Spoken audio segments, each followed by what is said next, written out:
So I recently finished my annual reread of this book, 7 Habits of Highly Effective People by Stephen Covey. And every time I read this, I come out feeling so refreshed and inspired, with a much stronger sense that my life has purpose and I am fully in control of living in alignment with that purpose. This book talks about 3 pretty unique things which resonate so deeply with me and which I don't hear talked about very much these days, either online or in self-help literature. So let's get into them.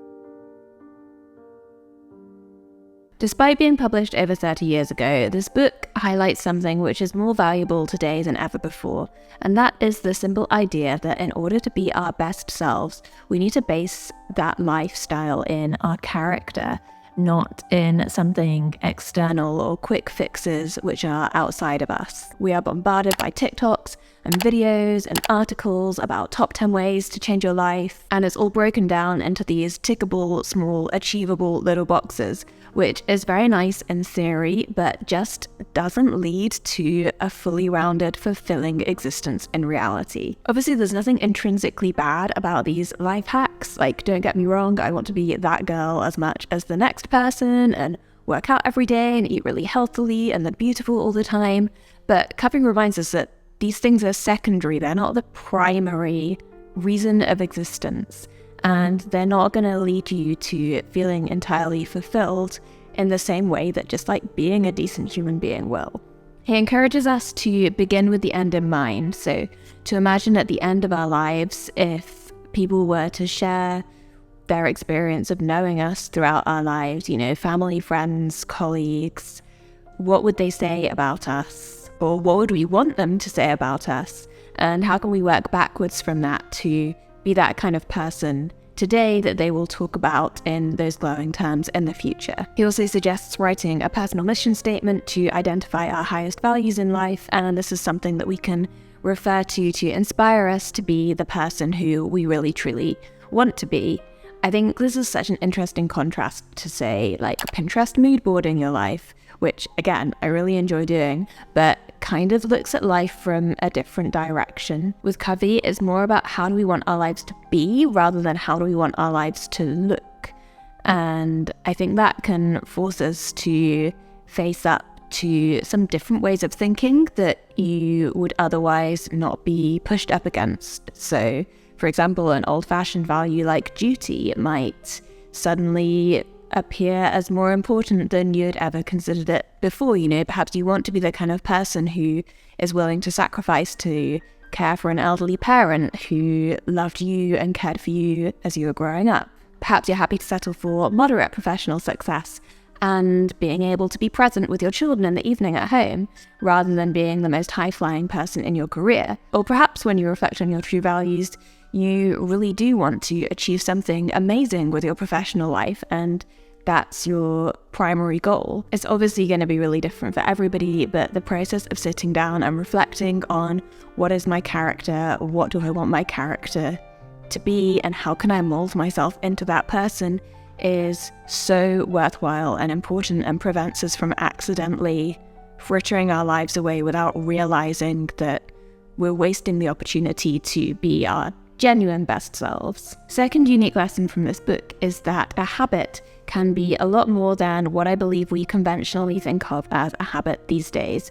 So I'm thinking about the James Clear Atomic Habits style of habit, like every day I drink a glass of water when I first wake up, or even I do 2 hours of deep work in the afternoon. A habit is like a small tickable thing that we do rather than as a way which we are. Covey sees habits in a much deeper, rounder sense. It was something that really surprised me when I first read the book. So the first 6 habits are these, and they're all about prioritizing the actions which correlate with our values and prioritizing that way of being which correlates with our values. I will say that I do think these 6 habits are not super obvious from the title of the habit what that actually means, so I do plan to do some more videos where I break them down a bit more fully with examples, and when I do those I will link them either up here or down there or both, so that you can find out about them in more depth. But it's not until Covey gets to his 7th habit where we see these more conventional ideas of habits coming out, as in ways to keep ourselves fit and healthy, ways to keep our mind working well. He kind of clusters all of these underneath this 7th habit, which he calls sharpen the saw, which is basically about keeping ourselves like physically, mentally, spiritually, and socio-emotionally well so that we can give back to others. Obviously, there's going to be crossover between what I think of as a more conventional habit. So like, for example, perhaps you journal every day and that helps you to clear your own mind of small problems that you're facing, or to work through things, or to reflect on how you're going to be a better person that day. Perhaps you exercise and work out every day so that you have the strength to run around with your kids, whatever it might be.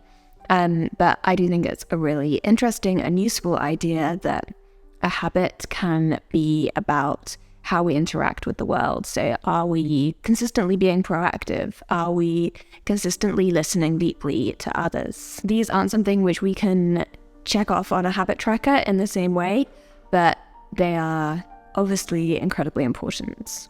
The last of my 3 takeaways from 7 habits was this beautiful idea that independence is not the highest state of being. So Covey has this order of 3 that you begin as dependent, you then move to independent, and the highest of all 3 states is interdependent, which is where you are not just able to cope yourself and do things for yourself, but you're also able to interact with and build and create things with other people. He points out that people will do things in the name of independence which actually just show a fundamental lack of maturity. So he gives the example, I think, of say like abandoning a marriage to travel the world because you want to be independent. And while he's obviously not saying stay in an abusive relationship, I think this reminder that living well and successfully alongside other people takes work, and he talks about love as a verb rather than as a feeling.